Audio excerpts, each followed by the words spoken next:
Welcome to Bonn Park. Welcome to Bonn Park. Welcome to Bonn Park. Welcome to Bonn Park. Welcome to Bonn Park.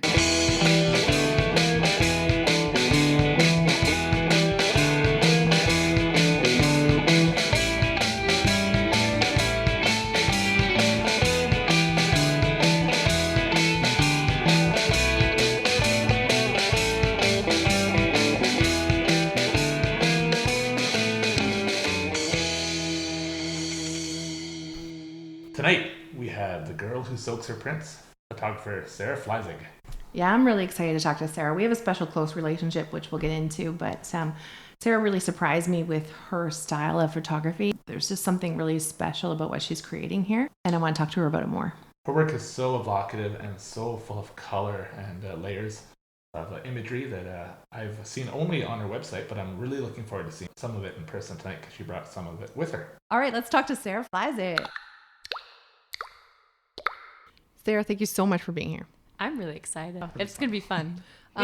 Marshall, could you take a second and tell the world how you first met Sara in the car? Yeah, so we were being photographed for the, record cover of Bonn Park. Yeah. And I was sitting in the car and out she came from her house and looked me straight in the eye and with a big wave said hello. It was a unique way of meeting somebody. And we all jumped in the vehicle and headed downtown Kitchener to that beautiful mural in Gowdy's Lane. Sara, we just had the beautiful experience of looking at your actual material prints. Yeah. So that was super special for both of us to see. I spent a lot of time looking at your work on your website. Right off the bat, I thought of them as they're very painterly for photographs. Oh, thank you. Yeah, they remind me of the American painter Mark Rothko's work. It's a lot of beautiful colors and they're very emotional. I know that name. Yeah. Thank you. Yeah, I think it's because what is it called? It's like, do you know like cyanotypes and daguerreotypes? It's like a super liquidy, really old image process. I think that's why I try to go for that. So I think that might maybe be a connection. Well, I'd love to hear about your journey and how you got to that body of work. Okay, yeah. So in school we had this one assignment, and this was like one assignment. I feel like that really led to the whole process was we had to take an image and shoot in the style of a photographer that you liked. So I really liked this one photographer, Bridget Bloom, and basically what she did was she just soaked her film in different types of liquids.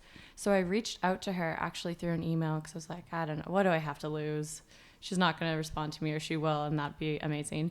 And so she actually got back to me, and she was really open with her process and how she did it. And she just talked about how she would like soak her prints in her own urine because it was really cheap and it's free, right? And she told me the process of how she did it. So I was like, okay, well, I'm going to give it a whirl, see how it goes. So I did that, and I got really good feedback for my peers and my professor. And so I really liked it because it was a very experimental process. I didn't really know how it was going to turn out, and it was very hands-on, which I really enjoyed. So I kind of slowly kept going back to it, and I kept getting more and more feedback from my peers, and really positive feedback, but also kind of how are you going to push this more? Like, you can't keep doing it. So I kind of pushed it more and more and more, and I realized kind of more and more as I did it, I was like, this was a really good process for me. It really allowed me to really kind of figure out what I wanted to do and what I wanted to make, and it was very therapeutic for me as well. So I stuck with it, and I think I always will stick with it. I'm kind of at the point now with my work where, and I think too, just like being out of school, I'm like, okay, I did that and I loved it, and I think I'll always still in a way kind of do something like that, but I'm like, I did that, so it's like, now what can I do even more with that? So I'm trying to work on some new stuff with it because, wow, I'm really going off. Is that okay? Yeah. Okay. Yeah. I'm thinking of a million things I want to ask you right now. Okay. So yeah, so I'll just fast track here. Did that in second year, got really good feedback. And then I feel like by the end of third year, kind of beginning of fourth year, I was like, no, I want to do this. I want to nail this out of the park. And then I really cracked down on my thesis, and that thesis like kicked my butt, and it was so good, but it was just constant soaking and stuff not working and some stuff working. And then I was like, oh, I like this, but I'll never be able to replicate that. And I just pounded that, like that soaking method, and just like it crushed me, but I also crushed it, I feel. So I just constantly worked on that. And then coming out of school, I was like, whoa, like, I don't know what I'm doing. Like, I was so proud of my thesis, and I came out with work that I loved, but now I'm like, okay, like, what am I going to do now? Like, I have to do it more. So I'm trying to kind of push that to like the next level, I think. So I have an underwater film camera that I want to try. So I'm like, okay, like now what happens if I actually like shoot in the liquid? Ooh, this is new. This is new. This is not where I thought you were going. So No. I think I was misunderstanding the track that you were on there. And I think what I was hearing was, okay, you did that. You've done that process, soaking and experimenting and all these different liquids were part of that portion of your life that you might be moving on from that now. So I didn't expect for you to go into this direction. I'm very excited about it. Yeah. I don't, because I think it's just, I'll never stop doing it. But now I'm like, okay, how do I make it even better? Or not even better, but just same realm, but different. Does that make sense? Oh, yeah. I think so. Yeah. Well, I imagine if you spent a lifetime just doing this work, it would constantly be changing anyways, you know? You'd be making little adjustments yourself and learning. You would never master it because it would always surprise you, you know? Yeah. I think about all the work you must have done that never got shown or exhibited because it wasn't working out, you know, whatever results you were looking for. Yeah. And I think too, another new thing that I'm really excited about is that, so before I didn't know how to develop my own film. And then recently I got gifted like my own film processor. So Which is really, I'm going to introduce, it's really just a plastic can. It's literally just like a light sealed proof can, and then super easy developer that's like really not toxic. It kind of just smells like vinegar. But I'm really excited for that because a lot of places won't take soaked film because they think it'll like mess up their machines, which is really fair. But no, I get to do it myself, and I get to like put whatever I want in that developer, which I'm really excited about too. Well, I love that kind of outsider artist, you know, approach to doing things on your own terms anyways. Yeah. And having control over everything, really. Yeah. I've seen it where people have old slides digitally scanned, and there's still somebody in the process who's making decisions and how they get transferred, and the person's not always happy with the end result. Oh, for sure. Whereas, you know, when your own artwork is photographed, how it can show up in different forms, books, websites. Yeah. Oh, 100%. I want to ask my one main question that's been on my mind, Do it. which is, well, I know you and I've watched you grow up and watched you turn into the amazing artist that you are with so many layers that I couldn't have expected. I mean, pushing you on the swings when you were like 8 years old, you were telling me all about Van Gogh and how he cut off his ear, and I was like, she knows some stuff. I think, you know, I was a weird child early on. It's okay. No, there's nothing wrong with being a weird child, and I think weird is the normal. But when I saw, like, I've seen your photography, I've seen what you're capable of. I know that you have the technical chops to shoot anything. You took our Bonn Park photo. It's beautiful. The first time I saw your work from school, I was taken aback. I didn't see it coming. Yeah. I didn't know that you had this in you. It was almost like a different part of your world that I hadn't seen yet. And I'll gush and tell you how extremely proud I am of the work and all the risks that you took and all that stuff. But I just want to know how you got there. Like, set aside soaking, set aside all of that stuff that we talked about. How did you get to these images? And like the one, what's the title of the one with the woman floating? I told you that I can't have that print. Girl Gaze Piss Christ. Yeah. That's the one. Yeah. Because I have a recurring nightmare where I'm floating in that position. And as beautiful as it is, if it was in my home, I'd be very uncomfortable. And that art gave me that reaction. And we talked about it kind of at great length. But please, before I ramble on and on, tell me how you got there. Yeah. Okay. So a big part of why I wanted to go to Sheridan was because Sheridan is very business based, where Ryerson is a lot of theory. And I don't know if this is a rumor, but I don't even think you touch a digital camera until second year at Ryerson. So after like a lot of research into where I wanted to go, I always wanted to go to Sheridan, just to kind of have that business background. And I went to Sheridan with the intention of strictly being a commercial photographer. I was like, I want to be in this commercial industry. I want to like make money. I want to be a part of that in Toronto. I'm like, this is what I want. This is what I'm going to go for. I'm going to focus on studio because I'm not very studio strong. And so I went in. You didn't have a very good studio mentor. What? No, I thought you were great. I YOLO'd it all. Yeah. No, but now looking back at it now, I'm like, no, it makes sense as to why she did what she did. And big kudos to you, because when I went in, they were like, hey, you're going to shoot manually. And everyone's like, what? I'm like, I didn't even know there was auto. Like I knew there was auto, but I'm like, no, manually. So thank you. You're welcome. You taught me how to shoot manually. I was like, yes, thank you. God bless. Okay. Anyways, yeah. So I went in and I really wanted to be good, be a really strong commercial shooter.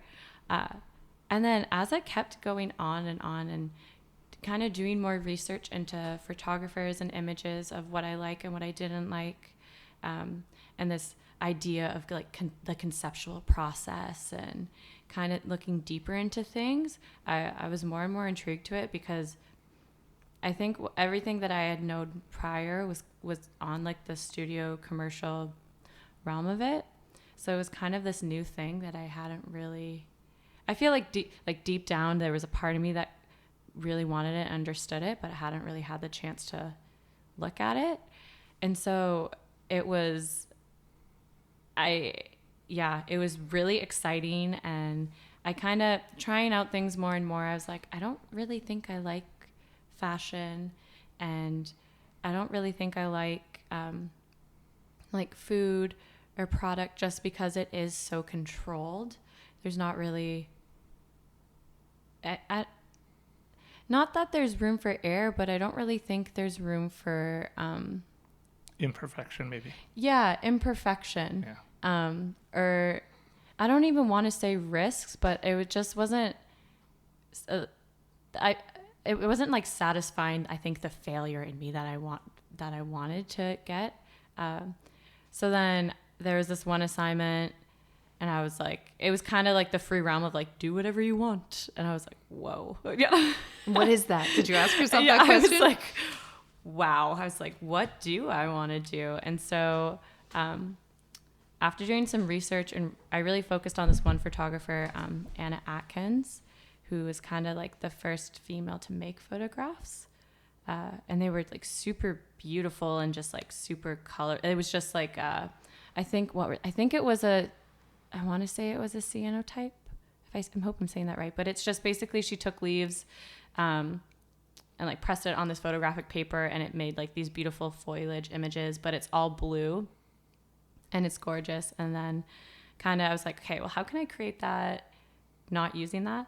And then I kind of just like, I think more and more experimenting into it, I kind of found this where I wanted to go, and like looking at other photographers and like being okay with the idea of failing and it not being perfect, and kind of being okay with doing your own thing. I was really nervous. And while this was going on, I didn't really tell anyone because I was really nervous, because this whole time I was like, I'm going to be a commercial shooter. I'm like going to make money. But I'm like, now I kind of just want to be an artist, and I want to make prints. And I want to show it. So my parents didn't know what I was doing until my final show, because I was too nervous to tell them what they were. But I got really great feedback from them, and they're really proud of it, and they really like the work. So I think it was just being like finally like committing and telling them, because I didn't even tell you, Sarah. Nope. Because I think I just kept posting more on my Instagram, and it was like,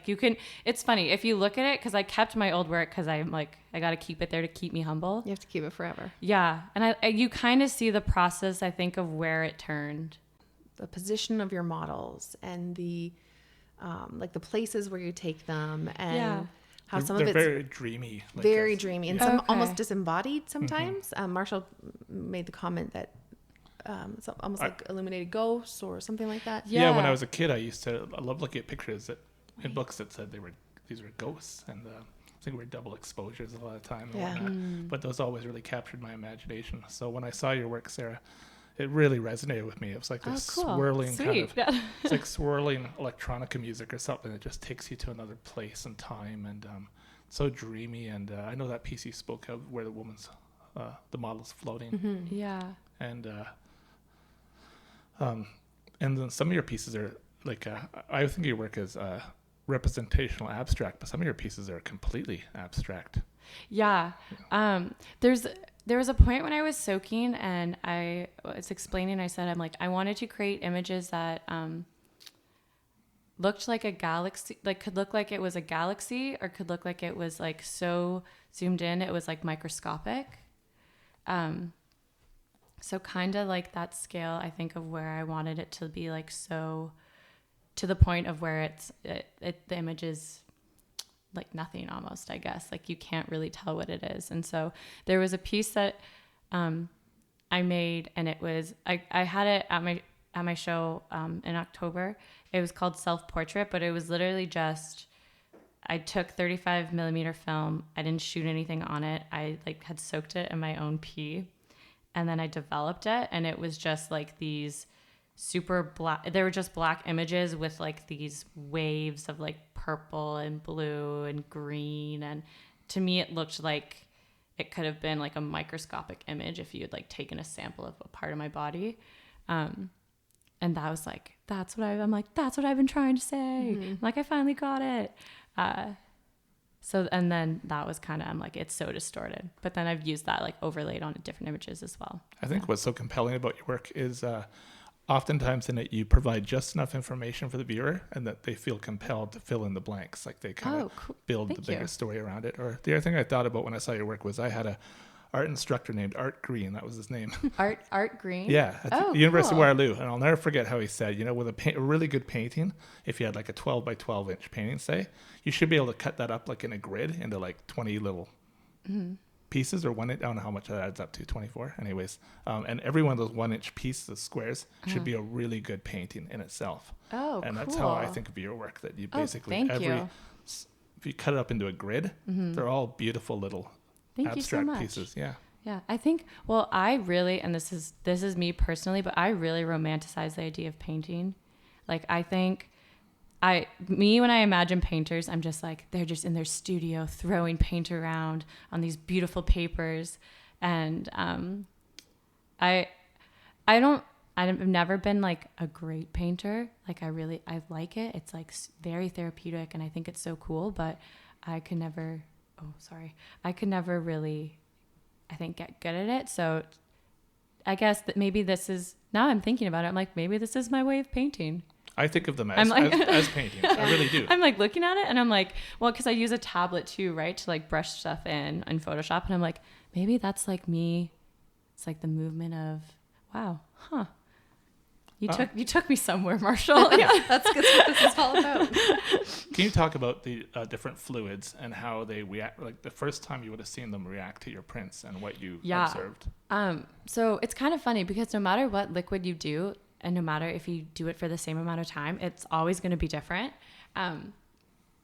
So I focused on bodily fluids, one, because it was just accessible. Like I just always had, excuse me, sorry. Always had the goods to share. I'm like, and people are usually willing to like give up their goods. So I think the big thing was, when I had reached out to the photographer, Bridget Bloom, and she told me that she like used her own urine. I was like, okay, yeah. I'm gonna do this. Like, so that kind of pushed it. And then just the idea of femininity. So I was like, okay, I want to keep it all in this kind of small realm. But I'm like not afraid to use other liquids. I think just for that, at that point, with the work I was focusing on, I wanted to keep it kind of within kind of women bodily fluids. And I think a big thing is too, it's just like accessible for me. Like it's really easy for me to get all those things I needed. And in my 4th year, I was crying a lot. So it was, We fed you a lot of tacos that year. You did. It was a long year, but a good year. I think I want to know more about so you say it's like different every single time that Yeah. you soak something. So, see, I'm thinking about it in terms of when I used to shoot for 35 millimeter film, and when I get an image back and it worked and it wasn't working in the way that I had prepared and planned for, exposed for, but it still worked, and it worked better than what I had shot for. I shot for perfection, and I got something I couldn't even imagine. Sometimes you shoot for perfection and you get crap. Yeah. So what is your reaction like when it's good? Like, oh, I'm so excited. Like, especially because it's hard too, because I never like to turn anything down right away, because even if it's not great the first time, I'm like, but what if I like put this on top of it, and then I scan it in, and then I overlay it and blend this, and I'm like, okay, and then it turns out into this great thing. So it kind of sucks sometimes, because I'm like, okay, I have to go through this process of figuring out of whether it's going to be good. But when it's good, I'm like, can I swear? I think so. Okay, I'm like, fuck yes. Just made an executive decision. Yeah. Swearing for all my friends. Okay, sweet, yeah. It's such a good feeling, but I'm so happy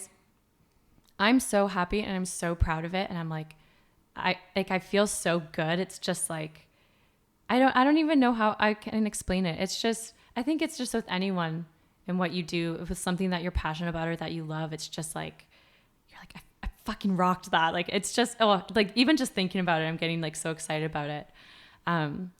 Yeah. Oh, it's such a good How is feeling. it that the color palette is a lot of blues and reds and pinks, and how did that come about? That a lot of the colors that you use. It's very subject matter wise and style wise. It's a very it's a body of work that's very cohesive. But color wise, it's also very cohesive. How did that come about? I'm glad. So it's funny because I've reached out to like a couple people about color, and I was like, do I need to stick to one color palette? I don't really know. And a lot of people are like, well, the color should have meaning. And then I reached out to this one photographer, Donald, I'm going to say his last name wrong. I think it's Donald Weaver. He did a book, it's called War Sands. And in it, he takes sands from World War II beaches, and he like takes microscopic images of him, and he gets like these really cool colors. Why have I not seen this? This sounds amazing. It's really cool. He spoke at Sheridan. Amazing. It was, and I met him, and I'm like, oh my God. So he's just like a really chill guy. I'm definitely going to check that out. Yeah, it's really cool. It's like a huge book. And then I reached out to him, and I was like, hey, like what is, how did you get like decide on the colors, or like what's the purpose of the colors with these sands? And he's like, oh, there is no purpose. He's like, they were just nice colors. I'm like, okay. Sometimes there's a lot to be said for that too, though. Sorry to talk over you, but sometimes when that color happens and you didn't know what you're expecting, but when, like you said, with your reaction, when it works and it feels so good. Yeah. Sometimes when you get that color, you get that same reaction, like, yep, that's it. Yeah. And that's what it's going to be. I think early on in my work, I was working a lot with red, because I don't wear color. We know. Yeah. I'm like, you guys know, but like, I'll let the viewers know that I'm like a black pants, black turtleneck every day till the day I die. I'm wearing black pants and a black t-shirt right now. Until they invent a darker color, it'll be black. Yeah. I don't know. I just feel it's my most comfortable color. It goes with everything. Can't tell when it's dirty. Yeah. Yes. And then that's why I'm like, even I'm still intrigued as to why my work is so colorful. I'm like, maybe it's because I don't wear color, then I need this. But I was working a lot with reds for a really long beginning of time of my work. And I'm trying to figure out why I don't do things. So it's like, well, I'm working a lot with red. Why don't I shoot blue? And then I'll try to just like shoot the crap out of like making blue images. And I'm like, okay, I did that. I discovered this. And it's like, well, I didn't do that. So why don't I try doing this? Like, I just want to know why I don't like things. So like, and I'm big with that into work too, where it's like, I don't like this artist. I'm going to buy her book and figure out why I don't like it. But with the colors, I guess You're really questioning me here. I'm going to interrupt too and, Well, and I tell. think- Oh, sorry. I was just going to say to anybody listening to the podcast, are you out there? When Sarah was talking about not liking an artist and then buying that book, very silently, Marshall and I just nodded while we were listening to you. I just want that to be known because I know that feeling. Yeah. Yeah, I can't imagine going and buying like a GD romance book. Do you know that painter, right? With these contrived like perfect, Trisha? Trisha. Yeah, Trisha Romance. Romance. These contrived like perfect chairs on a dock in a cottage, right? And just like. Oh yeah, Right. my mother had 2 hanging in our house, and she loves them, and but it does not reflect her life in any way, shape, or form. It's just Ooh, zinger. well, it's just true.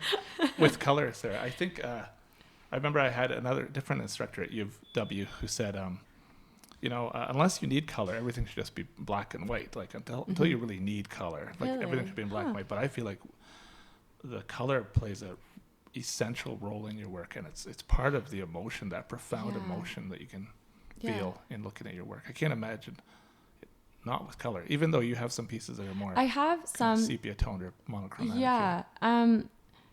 Black and white is a weakness of mine. I'm going to own up to that. I love black and white images, but I really struggle with it.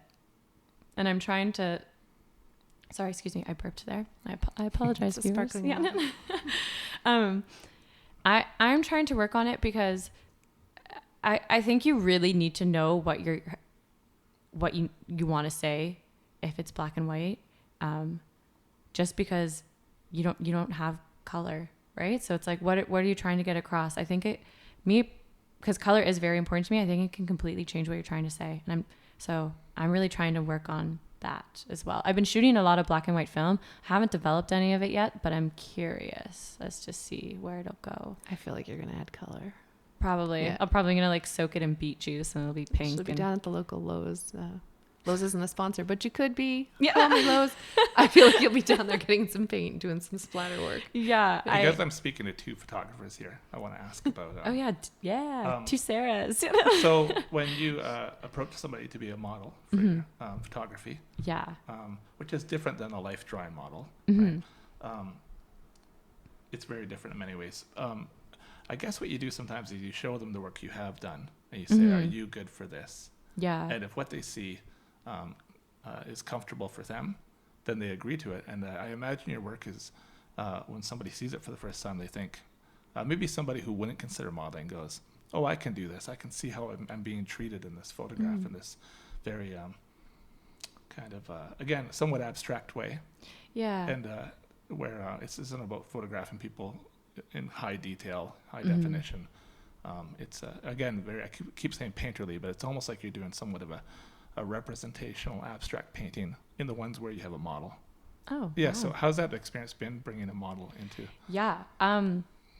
So I've worked with like agency models before, and they're great, but it's just not for me. It's not really what I'm trying to get across. So everyone that I've reached out to, I've had like a personal experience with in a way. So whether it's my friends or my partner or my family, or even just like friends of friends that I'm like, that I've met, I only shoot people that I've met, which is, I don't know if that's like an elitist thing to do, but for me and my like what I do with my process, it works and I like it, and I don't, I don't really want to change it. I mean, I did the whole agency model thing and I tried it, but it just wasn't my thing. I wouldn't call that elitist. To me, that harkens back. It gives me images of like old timey artists like Dali or Warhol. I guess he's not old timey, but their life and their people were their art usually, or the lifestyle and the people in their fold would be the people that would be included in that art, because usually the story you're telling with that person is so much different than the story that we're getting from it. So it's so beneficial to the viewer and the creator. Yeah. You know? And I like when I'm shooting, it's really relaxed. I find that they're comfortable just because we have already met before and we kind of already have this shared experience, that they're more open and willing. And so far it's worked for me. I mean, yeah, agency models are great, but just wasn't my thing. Yeah. Yeah, I think that's conveyed in your work. There's something about it that I'm not surprised. I guess what I'm saying is I'm not surprised that you already had a relationship with your models. Good. Oh, I'm glad. Yeah. I know we wanted to discuss your going home project. Marshall saw that project on your website, I believe. I've had the pleasure of holding your going home book in my hands. I happen to know that this is a project that you did about your grandparents and about their journey emigrating here to Canada. And I think Marshall had a few questions to ask about that too. Yeah, I was really intrigued by this body of work. Some of the really unconventional portraiture. Grandparents, There's one of a woman laying, I guess, on the carpet. And you've framed it in such a way that it's just her head. It's like the complete opposite of a composition that that everybody else goes for, right? She's for a family member. And I just find there's a ton of humor in it. And there's also something vulnerable about it. You know, it's a woman laying on the floor. Yeah, an old woman. A carpet, yeah. Can she get up? Yeah. She could. and just some of the art portraiture too, where there's an older man and there's hands on his face holding his head like it's a cabbage somewhat, you know, like on the side. A cabbage, that's so funny. And then there's this photograph that I would never think to take, and it's the corner of, looks like a living room, and there's two photographs on the wall in frames, and one's like a family photograph, and the other one looks like it could be a wedding photograph of maybe from 1970s, based on the Sorry, I'm like thinking back. I'm like, what images is posted online? I think it's probably from the 70s, based on the clothing they're wearing and the way, just the nature and quality of the imagery. And it's such a really cool idea to photograph somebody's home. Like, I find it interesting how you can see somebody's home like for 20 years, but nobody would think to photograph that corner of it in that way. Yeah, talk about that body of work. I just want to say, and I also wanted to add to that, not just photograph it, but photograph it in such an unapologetic way. Here are these imperfect walls. Here's maybe a corner. I think there might be a piece of baseboard heater in one of those photos I saw. Yeah. Like, those are not the things you would normally, those would be the things you'd be trying to get rid of normally. So it was just a very true portrait of that. So please tell us about that. Yeah. So I really like fine art photography, but then I've also kind of been, intrigued by documentary. They actually in Sheridan, I found they really opened that up for me. I had a really awesome prof. I'm gonna give like a shout out to Ryan Walker. Check out his work; it's really great. I'm gonna add links to this show for people to see. Ryan Walker. And he kind of opened up the idea to me that like documentary work can actually be quite conceptual and is actually almost in a way fine art in itself. So kind of like meshing the two, I thought was really interesting. And then having that project that I made into a book, it was nice because it gave me a break from all the soaking and experimenting that I was doing. And my grandparents were like the best models ever. Like I would be like, get on the floor, and my grandma would do it, no problem. And because I think they were so open to letting me just kind of do whatever I want, I was able to kind of make these images where they had no idea what was going on. So they were like, I don't know why she's shooting me like this. I don't know what her purpose is. And I told them, I was like, I want to shoot you guys for my one project. And then it was kind of great because they got to see me because I was always coming over, and then we kind of got to spend time together, and they didn't realize how much they were helping me out with like such a awesome project. And it was really great. And their house is just like, it's very itself. I don't think it's changed for a long. Is it a time capsule of their life? It is. It's very, I feel like it's a very immigrant house, like super clean. Everything has its place. You got a lot of really cool little trinkets. And I'm like, I got to shoot this house. Like it has great light. It's fun.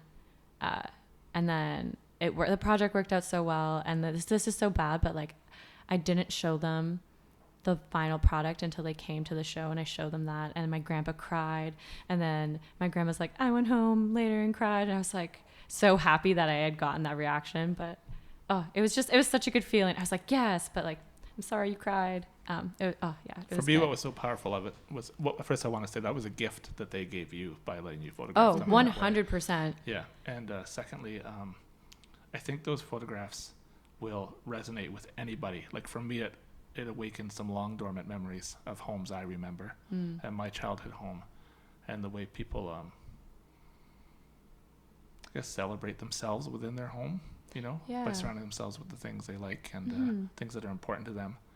And it must be a fascinating thing to see, like there's a wedding portrait of them. Yeah. And then there they are looking very different because of the years that have passed by. Is there a wedding? That might be a wedding portrait of my parents. Oh, maybe. Maybe, I don't know. Yeah, either way. I know. I think I know what you're trying. But yes, yeah. Even still, like Marshall would never know that the emotions that he's had from this work, and that your grandparents and through them yourself have created this response. I mean, isn't that what art is about? Yeah. I also like some of the images from this body of work. Like there's looks like a nighttime image, maybe it's their yard, and there's it's maybe light is coming through, a strip of light, and it might be winter, I'm not sure. I think it is winter. Yeah. Or a really neat one of just another kind of composition that most people would never take is somebody like just looking through the window, and you can just barely see them. Again, I like how you give just enough information. Thank you. To kind of let the viewer kind of take it from there. Yeah. And it was, I don't know if I do a good job of explaining the premise, but I'm just going to do like a really quick synopsis of what that book was about. Do it. But we want to hear it. Okay, cool. Basically, it was about my immigrant grandparents, like Sarah said earlier, and then coming over. But I kind of almost wanted to make them these like alien extraterrestrial figures, and it was like about them adapting to new life here, and they love it here, but they still miss home. So it's kind of like, well, where do they want to go? Where's their home?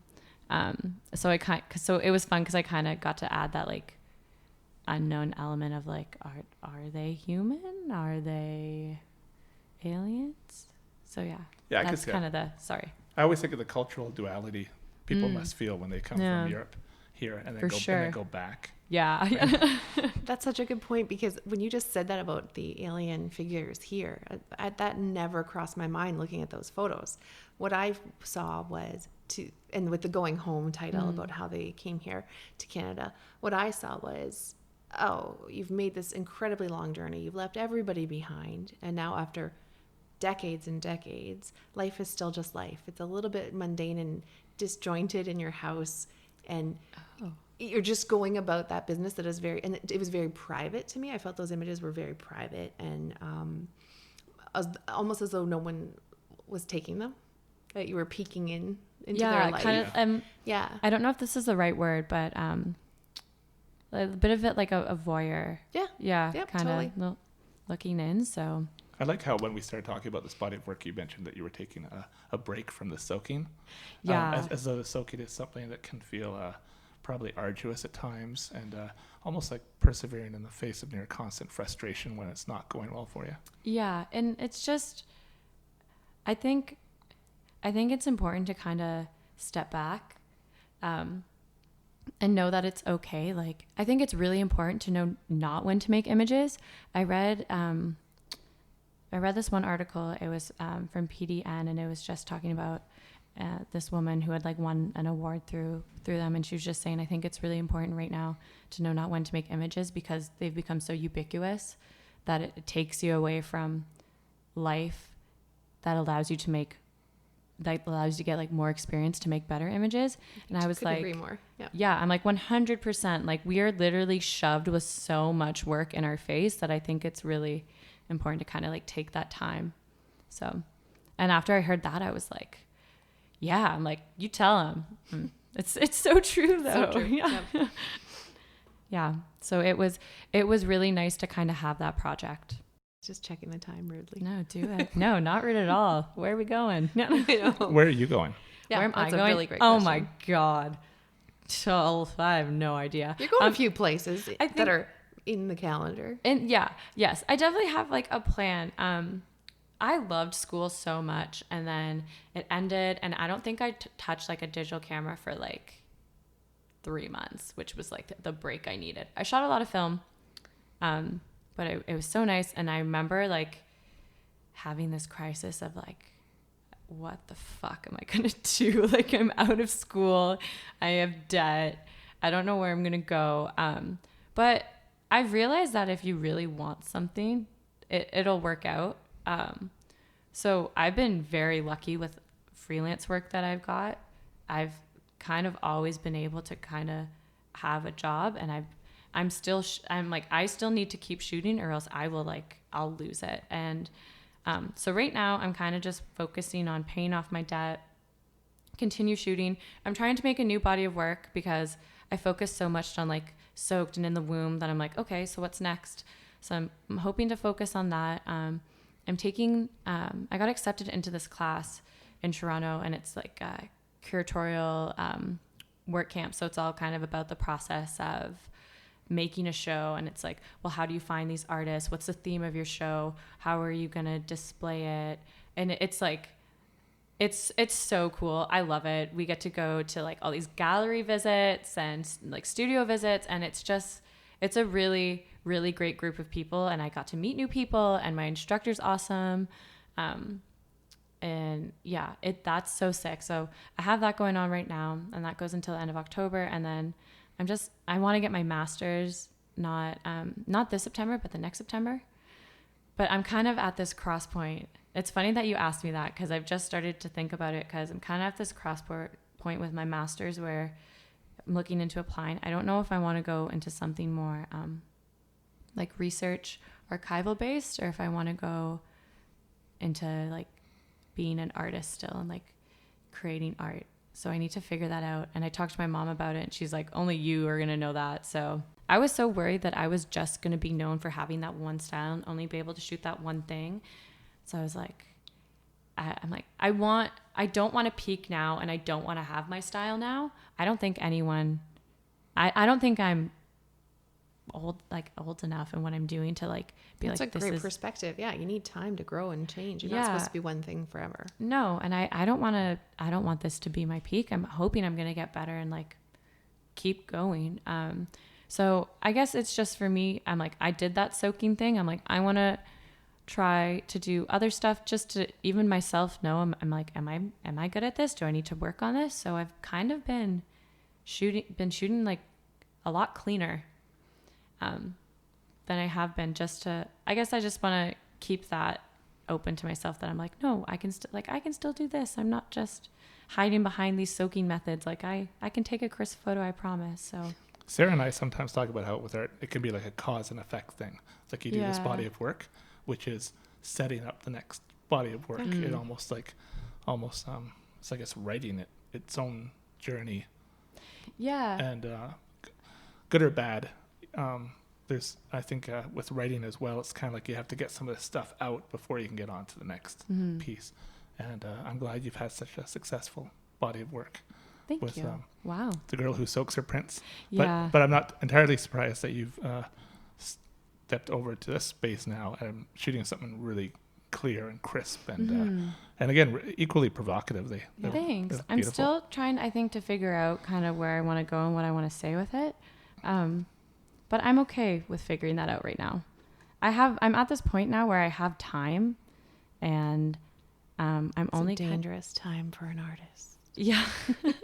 That's when all the good stuff happens. Yeah. It really is. So I have this time, and I have to pay my student debt, but other than that, I'm not like drowning, trying to work I have to make money, but I feel I'm not stuck in the position where I'm working 9 to 5 in an office job, like 40 hours a week. Like I'm kind of still giving myself that time to like make images. So it's interesting.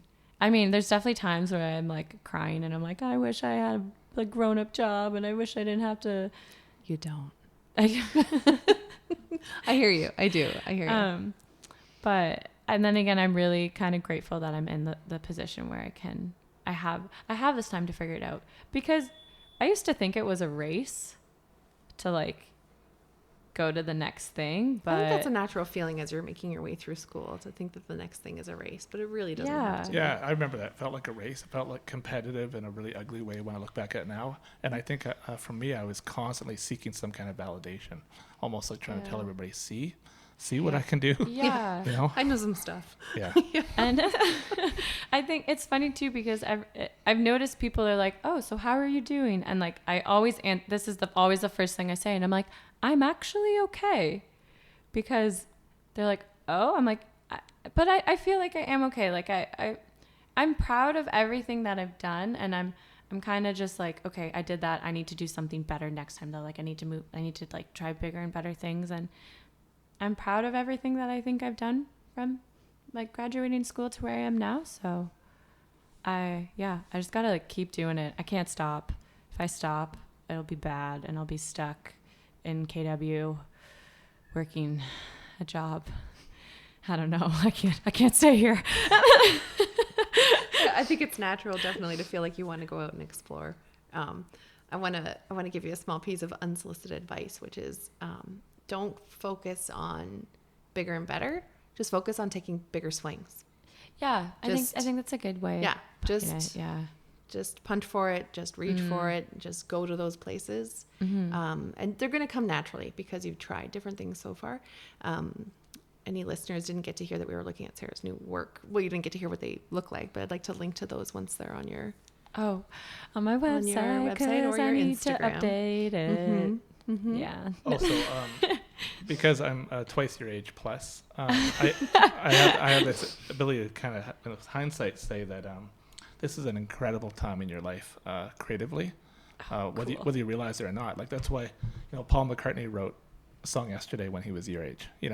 Oh, really? Yeah, and just that's when so God. much incredible music was made, and so many visual artists as well, and artists of all types. And if you can somehow recognize that and embrace it, and be really good to yourself, and just crank it out for as long as you can do it before something in life tries to take you down. Or I like there's a great quote. It's something like,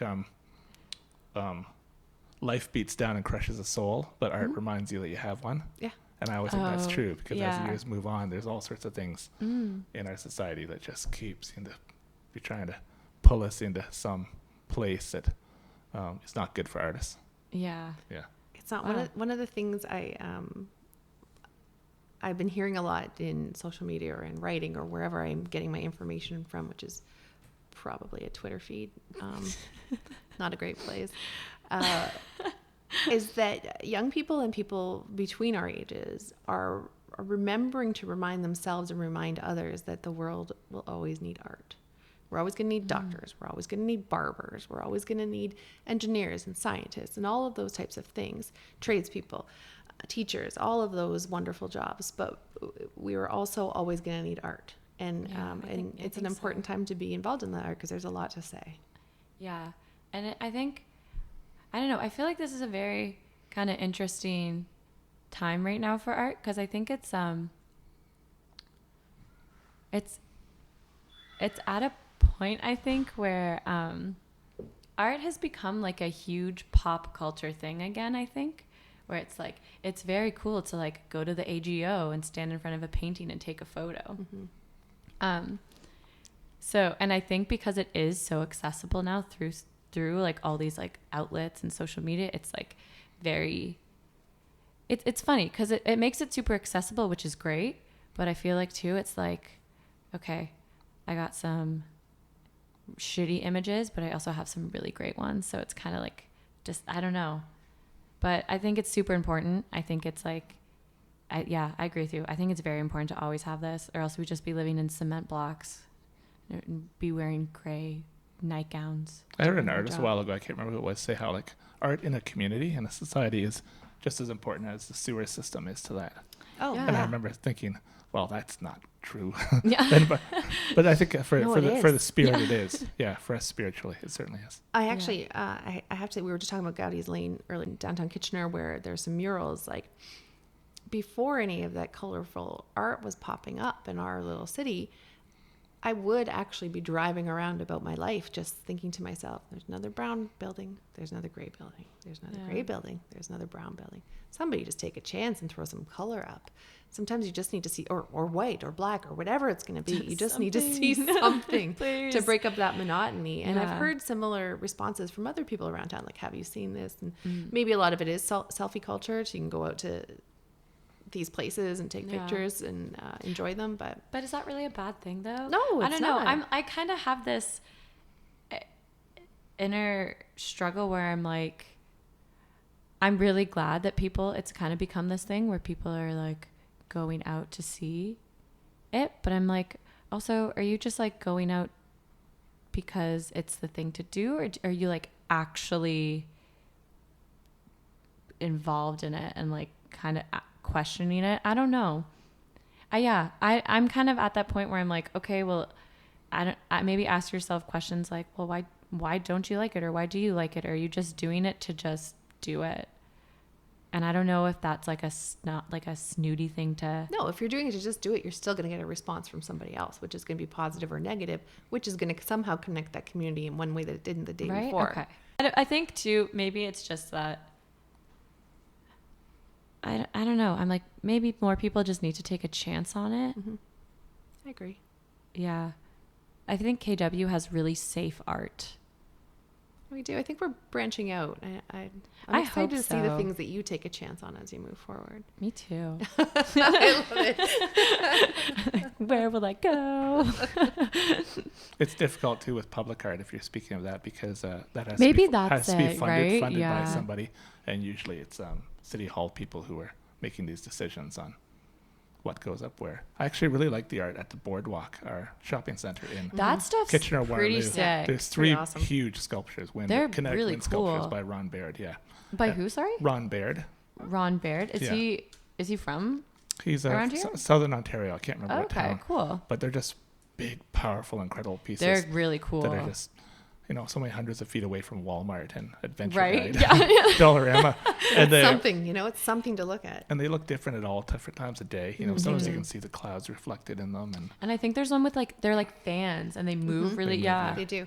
There's one of umbrellas, which I think is closest Oh, to that the one's cool. Walmart. And honestly, on like a rainy, blustery day, which we have tons yeah. over here, It's they're beautiful. always They're gray. swinging and they're spinning, and the color almost looks a little bit different. They get a I bit of a never yellowish imagined hue. that I would say. I think my favorite public art in the city I live in is in a 1 million square foot shopping Really? center. Yeah, Huh. and Nice. I just love those Yeah, sculptures. they're cool. They're really cool.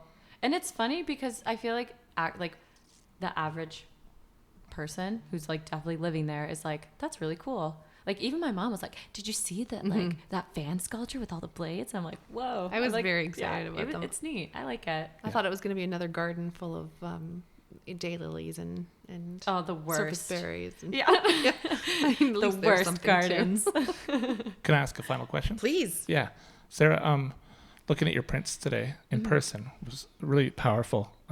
After seeing them, it's almost like when you study art, you see the paintings and then you get to see them for in person, sure. and it's a whole different experience. They're so tactile and so much happening on them and so layered. And what do you see in yourself in these pieces? Do you see a part of yourself? Sometimes even when, like in life drawing, for example, people, when you draw a model, they say you're kind of drawing yourself in a way, like in all sorts of really subtle ways, or something you relate to, something you recognize in yourself. Yeah. Anyways, do you see yourself in those works?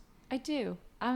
Yeah, I think no matter who I'm shooting, male or female, like old, doesn't matter. I think so. And I think that's important for me to do that, whether it's like my physically, like with my bodily fluids, or if it's just kind of how I would want to. I think for me, I think a big thing is posing.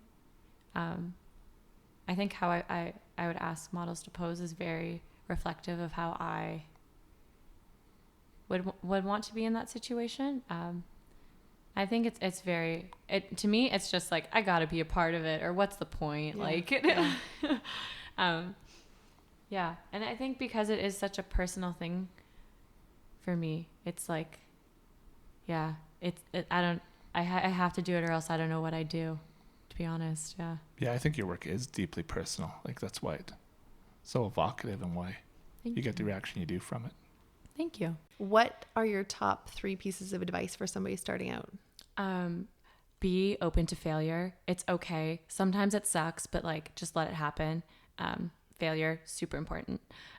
Also, this is such a simple piece of advice, but I think people forget it, is that just be yourself. Just be a happy, genuine person. And number 3, I think I'm going to say this one just because I think this was really important for me, was that you don't need to peak or have a style at all.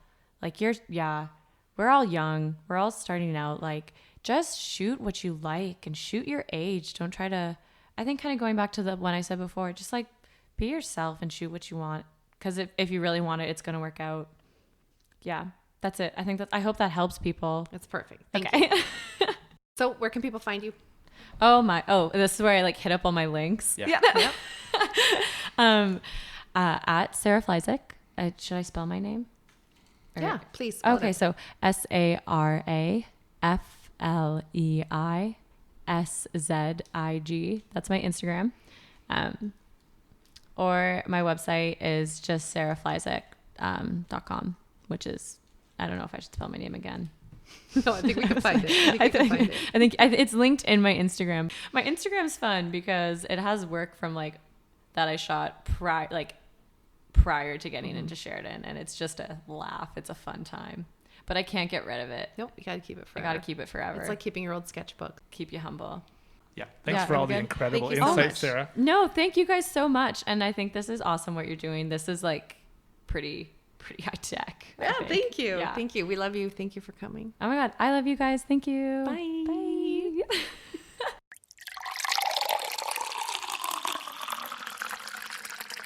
We're wrapping up our month-long run of free ads for local charities and nonprofits. This one's for the Kitchener Rotary Club. When winter fades and spring is in the air, what could be more enjoyable than to dress in style for an evening of elegance, fun, and networking, while supporting charities to boot? The Rotary Club of Kitchener is proud to host In Vino's Caritas Night, which translates to In Wine There Is Charity. Enjoy gourmet snacks while tasting wines or beer.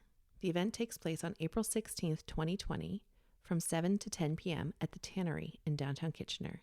Tickets are $100 per person. Send an email request to invino@kitchenerrotary.ca. That's INVINO@kitchenerrotary.ca.